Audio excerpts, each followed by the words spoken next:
নমস্কার, আপনারা দেখছেন জেলার 1 নম্বর online TV channel Birbhum RC TV. শুরু করছি আজকের সংবাদ। বিস্তারিত সংবাদে যাবার আগে দেখে নেব সংবাদ শিরোনাম।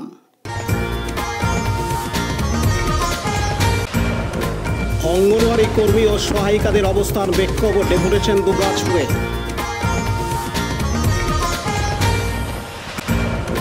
দুয়ারে সরকার ক্যাম্প পরিদর্শনে রাজ্যের সিনিয়র স্পেশাল সেক্রেটারি।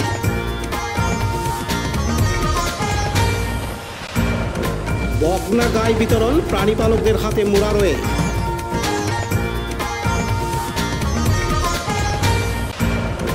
সারদা মায়ের জন্মদিন পালনে নানান অনুষ্ঠান মল্লারপুরে।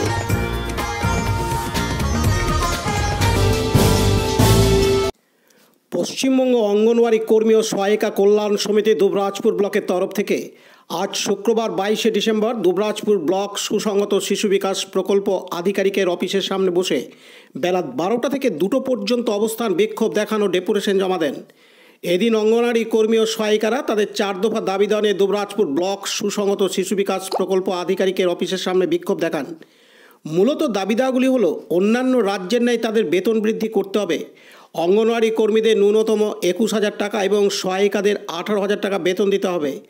সিনিয়রিটির ভিত্তিতে যে পদোন্নতির সুযোগ আছে সেই নিয়ম অনুযায়ী সহায়িকাদের শুধুমাত্র সিনিয়রিটির ভিত্তিতে অঙ্গনওয়াড়ি কর্মী পদে পদোন্নতি দিতে হবে। কেন্দ্রীয় সরকার ও রাজ্য সরকারের আদেশনামা এবং কলকাতা হাইকোর্টের নির্দেশ অনুযায়ী শতকরা 50% সুপারভাইজার শূন্য পদে যোগ্য অঙ্গনওয়াড়ি কর্মীদের পদোন্নতি দিতে হবে। পোষণ আপোষের কাজের জন্য স্মার্টফোন, ইনসেন্টিভ ও রিচার্জ খরচ দিতে হবে। প্রশিক্ষণ সহ লিখিত 4টি দাবি ছাড়াও ছিল ডিমের অত্যধিক মূল্য বৃদ্ধি, জ্বালানির দাম কম দেওয়া এবং হলুদের দাম না দেওয়া।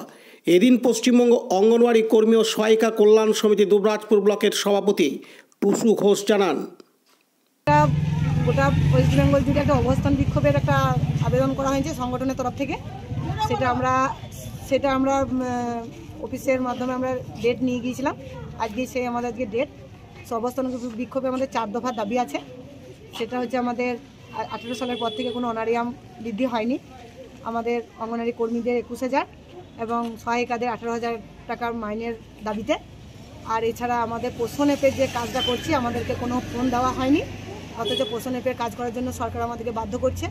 আমরা ঠিক সময় রিচার্জ এবং ইনসেন্টিভের যে টাকা সেটাও পাই না, ফোন তো পাইনি। আর 3 নম্বর হচ্ছে আমাদের আগে মাধ্যমিক পাসের ওপর যে ওয়ার্কারদের প্রমোশনটা ছিল সেটা এখন সরকার উচ্চ মাধ্যমিক করেছে। হেল্পারদের প্রমোশনের যে যোগ্যতাটা ছিল সেগুলো সব উচ্চ মাধ্যমিক করে দিয়েছে। আমাদের যে ওয়ার্কাররা আমাদের অলরেডি আছেন তারা আমাদের আগে যোগ্যতা অনুযায়ী পাবে, তারপর সরকারের নিয়ম অনুযায়ী যেটা দাবি সেটা হবে। আমাদের আগে মেয়েরা যে কর্মরত মেয়েরা আছে তারা আগে মানে প্রমোশনটা পাবে। তারপর এই দাবিগুলো আমাদের আজকে, এইগুলো হচ্ছে আমাদের আজকে অবস্থান বিক্ষোভের দাবি।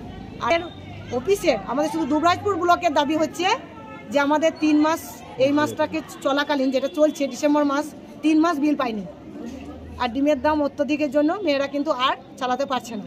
তাই আমাদের মেয়েদের দাবি যে আমরা 1 জানুয়ারি থেকে টোটালি কেন্দ্র চালানোর ব্যবস্থা যেটা চলছে সেটা আমরা বন্ধ করে দেবো। আমরা কেন্দ্র চালাতে পারবো না। নিয়মিত কেন্দ্র যাব, প্রি স্কুল হবে, কিন্তু আমরা রান্নার যে ব্যাপারটা রয়েছে সেটা পারবো না। পাশাপাশি পশ্চিমবঙ্গ অঙ্গনওয়াড়ি কর্মী ও সহায়িকা কল্যাণ সমিতি দুবরাজপুর ব্লকের সম্পাদিকা স্নিগ্ধা গড়াই বলেন, আজকে আমরা এখানে সবাই মিলে একত্রিত হয়েছি আমাদের অবস্থান বিক্ষোভের জন্য। আমাদের দীর্ঘদিন ধরে কোনো রকম অনারিয়াম বৃদ্ধি হয় না। আমাদের সমস্ত দিক থেকে বাজার দ্রব্যমূল্য বৃদ্ধি হয়েছে। এই অনারিয়ামে আমাদের নিজেদের ভরণ পোষণ চালানো খুব কষ্টসাধ্য হয়েছে এবং সেই অনারিয়াম বৃদ্ধি, তারপর আপনার পোষণ টাকারের কাজের জন্য আমাদের নতুনভাবে অ্যাপে কাজ করতে হয়। সেই ফোন আমরা এখনও পর্যন্ত পাইনি। সেই পোষণ টাকার অ্যাপে কাজ করার জন্য মাসে যে রিচার্জের খরচ, ইনসেন্টিভের টাকা, সেসবগুলো আমরা ঠিকমতো পাই না। সেই সমস্ত দাবিতে আজকে আমরা এখানে একত্রিত হয়েছি। তাছাড়া আমাদের সুপারভাইজারের প্রমোশনে 50% একটা দাবি আছে, সেই দাবি নিয়েও আমরা এখানে একত্রিত হয়েছি। আমাদের দাবি আছে যে আমাদের কর্মীদের 21,000 টাকা অনারিয়াম বৃদ্ধি এবং সহায়িকাদের 18,000 টাকা অনারিয়াম বৃদ্ধির দাবিতে আমরা আজকে এখানে অবস্থান বিক্ষোভে জড়ো হয়েছি। আর তাছাড়া এখন সবথেকে বড় সমস্যা সেটা হচ্ছে ডিমের অতিরিক্ত দ্রব্যমূল্য। দ্রব্যমূল্য বৃদ্ধি, যেটা আমরা এখনও আমাদের যেটা সরকারি নির্দেশকৃত বাজার দর সেইখান থেকে চালাতে আমরা হিমশিম খেয়ে যাচ্ছি। তা সেই যেন যখন যেরকম বাজার দর চলবে সেই অনুপাতে যেন আমাদের দাম নির্ধারণ করা হয় সরকারের পক্ষ থেকে, সেই সমস্ত দাবিগুলো আজকে আমাদের রয়েছে। কতটা সমস্যার সম্মুখীন হতে হচ্ছে যে ডিমের দাম বৃদ্ধি হচ্ছে, হলুদের দাম দেয় না? এটা কতটা যে সমস্যার সম্মুখীন হতে হচ্ছে সেটা ধরুন যদি বলতে যায় তাহলে একটা মানে অনেক বড় একটা ঘটনা। মানে প্রতিনিয়ত প্রতি মুহূর্তে আমাদেরকে চিন্তা ভাবনা করতে হচ্ছে যে এই যে সরকারের যেটা রেশন, আর সেই রেশনের সঙ্গে আমাদের যে বাজারে নিয়ে এসে এবং পুষ্টিকর খাবারটা বিতরণ করা, সেটা যে কত বড় একটা লড়াই সেটা প্রত্যেকটা অঙ্গনওয়াড়ি কর্মী প্রতিদিন প্রতি মুহূর্তে বুঝতে পারছে। হ্যাঁ, যেটা জ্বালানি সব থেকে বড় সমস্যা জ্বালানি, সেই জ্বালানি যে টাকা ধার্য আছে সেই টাকাতে ওই জ্বালানিতে ওই রান্নাটা করে দেওয়া সম্ভব নয়।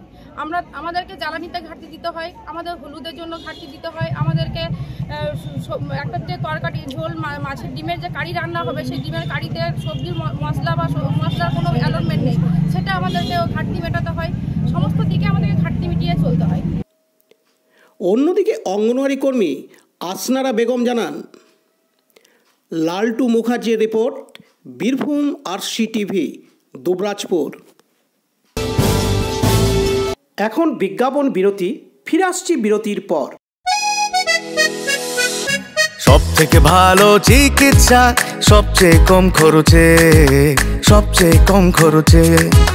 সব থেকে ভালো চিকিৎসা সবচেয়ে কম খরচে, সবচেয়ে কম খরচে। বিশ্বমানের স্বাস্থ্য পরিষেবা মিলবে দিনে রাতে, বিশ্বমানের স্বাস্থ্য পরিষেবা মিলবে দিনে রাতে। মণি মহেশ হসপিটাল, মণি মহেশ হসপিটাল, মণি মহেশ হসপিটাল, মণি মহেশ হসপিটাল। মণি মহেশ হসপিটাল, দুবরাজপুর, বীরভূম।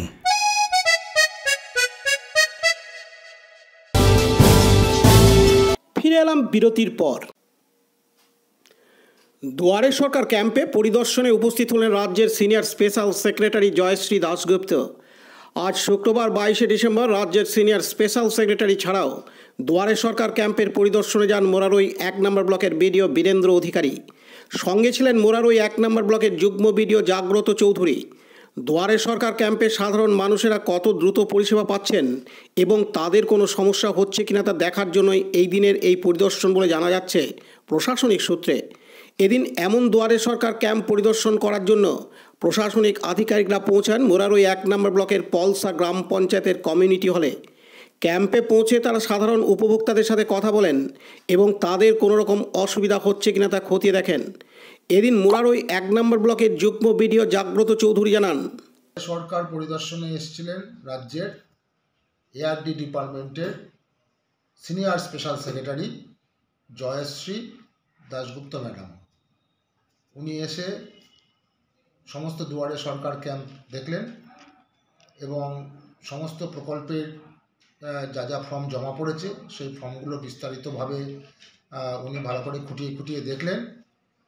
কিছু কিছু জায়গায় দেখা গেল যে ফর্মগুলো ঠিক করে পূরণ করা নেই, তা সেগুলো যারা পূরণ করে কাউন্টারে তারাই পূরণ করে দরকার হলে ক্যান্ডিডেটকে ফোন করে ডেকে নিয়ে ফিল আপ করে দেওয়ার ব্যবস্থা করার কথা উনি নির্দেশ দিলেন। এছাড়া তো উনি SHG যে হাতের জিনিস তৈরি, মাটির জিনিস তৈরি, সেগুলোও উনি কিনে নিলেন SHGর কাছ থেকে। আর এছাড়া ওনার নিজের দপ্তর ARD দপ্তর, সেখানে গিয়েও উনি বিস্তারিত সমস্ত ফর্ম দেখলেন এবং শূকর পালনের বিষয়ে যাতে তার দপ্তর ব্যবস্থা গ্রহণ করতে সচেষ্ট হয় সেই বিষয়ে উনি একটা অভিমত জানালেন। তা পঞ্চায়েতের যারা প্রতিনিধি ছিলেন প্রধানকে অনুরোধ করলেন যে এই এলাকায় আদিবাসী আছে, পলসা গ্রাম পঞ্চায়েতে যেহেতু আজকে হয়েছিল দুয়ারে সরকার ক্যাম্প, তা ওখানে কাহিনগর এবং অন্যান্য জায়গায় আদিবাসী আছে। আদিবাসী অধ্যুষিত গ্রামে তারা যদি শূকর পালন চাষের জন্য উদ্যোগী হয়, তার জন্য শূকরের যে বাচ্চা সেইগুলো সরবরাহ উনি করার ব্যবস্থা করার জন্য আমাদের মোরারই ওয়ানের বিএলডিও মহাশয়কে অনুরোধ জানালেন। এছাড়া সমস্ত কাউন্টারেই গিয়ে উনি ঘুরে দেখেছেন এবং প্রত্যেকটা কাউন্টারেই উনি বিস্তারিত খোঁজখবর নিয়েছেন। নিয়ে উনি আমার ধারণা অনুযায়ী উনি খুশি হয়েছেন, হয়ে উনি মোরারই 2 ব্লকের দিকে বেরিয়ে গেছেন। এর পাশাপাশি এদিনই মোরারই 2 নম্বর ব্লকের পাইকোট 2 নম্বর পঞ্চায়েত সমিতির কাশিমনগর কিষাণ মান্ডিতে দুয়ারে সরকার কর্মসূচিতে যান রাজ্যের senior special secretary Jayashree Dasgupta. রাজ্যের সিনিয়র স্পেশাল সেক্রেটারি ছাড়াও দুয়ারে সরকার ক্যাম্পের পরিদর্শনে যান মোরারই 2 নম্বর ব্লকের বিডিও মিন্টু ঘোষাল। সঙ্গে ছিলেন মোরারই 2 নম্বর ব্লকের কৃষি অধিকর্তা অনুপম হালদার। দীপু মিয়ার রিপোর্ট, বীরভূম RCTV মোরারই। এখন বিজ্ঞাপন বিরতি, ফিরে আসছি বিরতির পর। RCS Network, high speed internet broadband cable TV and landline service provider, Dubrajpur Birbhum. আমাদের এখানে পাবেন BSNL, RailTel, City Alliance, NGO ফাইবারের internet, cable TV and landline টেলিফোনের কানেকশন নিতে যোগাযোগ করুন। দুবরাজপুর 034422962277 7449000072 9732202011 8207037404। সিউড়ি 034622999995 9647669675 7063544520। ফিরে এলাম বিরতির পর। পশ্চিমবঙ্গ সরকারের প্রাণী সম্পদ দপ্তরের অনুপ্রেরণা এবং বীরভূম জেলার মোরারই 1 নম্বর ব্লকের প্রাণী সম্পদ দপ্তর থেকে আজ শুক্রবার 22 ডিসেম্বর মোরারই 1 নম্বর ব্লকের অধীন 6 জন প্রাণীপালক বা বেনিফিশিয়ারিকে প্রত্যেকের হাতে একটি করে বগনা গাই তুলে দেওয়া হয়। এই বগনা গাইগুলি তুলে দেন মোরারই 1 নম্বর ব্লকের প্রাণী সম্পদ দপ্তরের BLDO ডাক্তার অচিন্ত্য মহান্তি। এদিন মোরারই 1 নম্বর ব্লকের প্রাণী সম্পদ দপ্তরের BLDO ডাক্তার অচিন্ত্য মহান্তি জানান, আমাদের হচ্ছে 6 জন প্রাণীপালককে আমরা হচ্ছে 6টি ডিপার্ট ডিস্ট্রিবিউট করলাম, যাতে হচ্ছে ভবিষ্যতে ওরা সেগুলোকে পালন করে তার যখন বাচ্চা দেবে তার দুধ বিক্রি করে তার একটা সম্বলতা তৈরি হয়। পাশাপাশি এদিন মোরারই 1 নম্বর ব্লকের রতনপুর গ্রামের বাসিন্দা সালেমা বিবি বলেন, কি করবেন এটা নিয়ে? এটা নিয়ে মানুষ করে বাচ্চা হবে তখন দুধ বিক্রি করে সংসার চালাবো, এখন কাজ কামে পারি না। দীপু মিয়ার রিপোর্ট, বীরভূম RCTV মোরারই।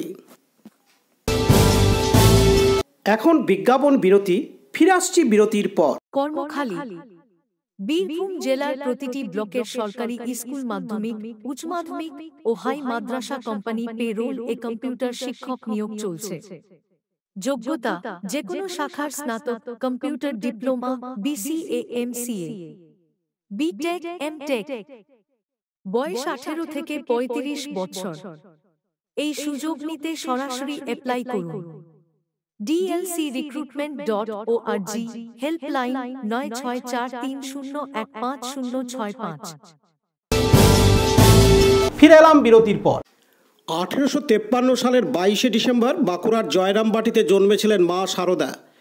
আজ মায়ের আবির্ভাব দিবস উপলক্ষে মল্লারপুর শ্রী শ্রী রামকৃষ্ণ সত্যানন্দ আশ্রমের উদ্যোগে ও আয়োজনে দিনভর নানা অনুষ্ঠানের আয়োজন করা হয়। সকালেই মায়ের প্রতিকৃতি নিয়ে প্রভাত ফেরি মল্লারপুর এলাকা পরিক্রমা করে শুরু হয় বিশেষ পূজা ও হোমযজ্ঞ। এই উপলক্ষে একটি রক্তদান শিবিরের আয়োজন করা হয় আশ্রম চত্বরে। এদিন প্রায় 52 জন রক্তদাতা স্বেচ্ছায় রক্তদান করেন। উপস্থিত ছিলেন অতিরিক্ত জেলাশাসক কৌশিক সিনহা, সাঁইথিয়া শ্রী শ্রী রামকৃষ্ণ আশ্রমের শীর্ষসেবক স্বামী ধ্রুবানন্দ মহারাজ, আলমবাজার মঠের সাধারণ সম্পাদক স্বামী শারদাত্মানন্দ মহারাজ, দুবরাজপুর বিধানসভার বিধায়ক অনুপ কুমার সাহা প্রমুখ। এদিন দুপুরে শীতবস্ত্র প্রদান করা হয়। ছিল হাজার হাজার ভক্ত সেবার আয়োজন। অনুষ্ঠিত হয় নানান সাংস্কৃতিক অনুষ্ঠান। এদিন এলাকার কৃতি পড়ুয়াদের হাতে তুলে দেওয়া হয় স্মারক সম্মাননা। প্রতিবন্ধীদের জন্য দেওয়া হয় হুইল চেয়ার, 2টি অ্যাম্বুলেন্স ও জলের গাড়ির উদ্বোধন করা হয়। এদিন অতিরিক্ত জেলাশাসক কৌশিক সিনহা জানান, যদি বলতে হয় তাহলে ভাষাগতভাবে ধর্ম কথাটির উৎপত্তি হয়েছে ধৃ ধাতু থেকে। ধৃ ধাতু মানে হচ্ছে যে যা ধারণ করে। অর্থাৎ একটি আধার, একটি ধারণ পাত্র যদি বলা যায়, তাহলে সেটাই হলো ধর্ম। ধর্ম যেটা করতো সেটা হচ্ছে একটা কমিউনিটি, একটা জনগোষ্ঠীকে কিছু নিয়ম শৃঙ্খলার বাঁধনে বেঁধে রাখতো। এবং এই নিয়ম শৃঙ্খলার বাঁধনটা যেমন আমাদের হিন্দু সমাজের মধ্যে আছে, তেমনি মুসলিম সমাজের মধ্যেও আছে, খ্রিস্টান সমাজের মধ্যেও আছে, শিখ সমাজের মধ্যেও আছে। প্রত্যেকে আলাদা আলাদা করে নিজের মতো করে ধর্ম আচরণ করেন। এই ধর্ম আচরণ একদিকে আমার মনে হয় এই ঈশ্বরকে আমরা যে নামেই ডাকি না কেন, ঈশ্বর এক, এবং সেই ঈশ্বরই আমাদেরকে সৃষ্টি করেছেন। এবং আমাদের প্রতি ধাপে যে অভিজ্ঞতাই আমরা অর্জন করি না কেন, সেটা ভগবানই আমাদেরকে দেখান। পাশাপাশি আলমবাজার মঠের সাধারণ সম্পাদক স্বামী শারদাত্মানন্দ মহারাজ বলেন,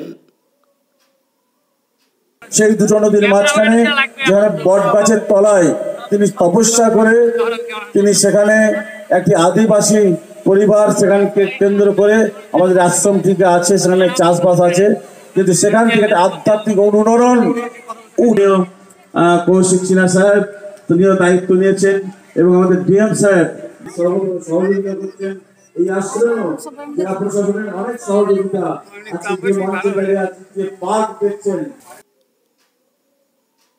শম্ভুনাথ সেনের report, Birbhum RC TV, Mallarpur. এখন বিজ্ঞাপন বিরতি, ফিরে আসছি বিরতির পর। আপনার কি দিন দিন ওজন বাড়ছে? ফ্যাট বা ভুঁড়ির সমস্যা? কিছুতেই ওজন কমাতে পারছেন না? আর দেরি না করে বাড়িতে থেকেই সঠিক ডায়েট চার্টের মাধ্যমে লাইফস্টাইল চেঞ্জ করে ওজন বা ফ্যাট কমাতে শুরু করুন। 30 days money back guarantee. 30 days money back guarantee. প্রয়োজনে ওজন বাড়াতে পারবেন। 30 days money back guarantee. 30 days money back guarantee. যোগাযোগ করুন কবিগুরু ওয়েলনেস সেন্টার, টাইগার ক্লাবের সন্নিকটে, চুরিপাড়ার, সিউড়ি, বীরভূম। Mobile number 9153121371, 8900251912। ফিরে এলাম বিরতির পর। আজকের সংবাদ এই পর্যন্ত। পরবর্তী সংবাদের জন্য চোখ রাখুন বীরভূম আরসি টিভির পর্দায়। নমস্কার।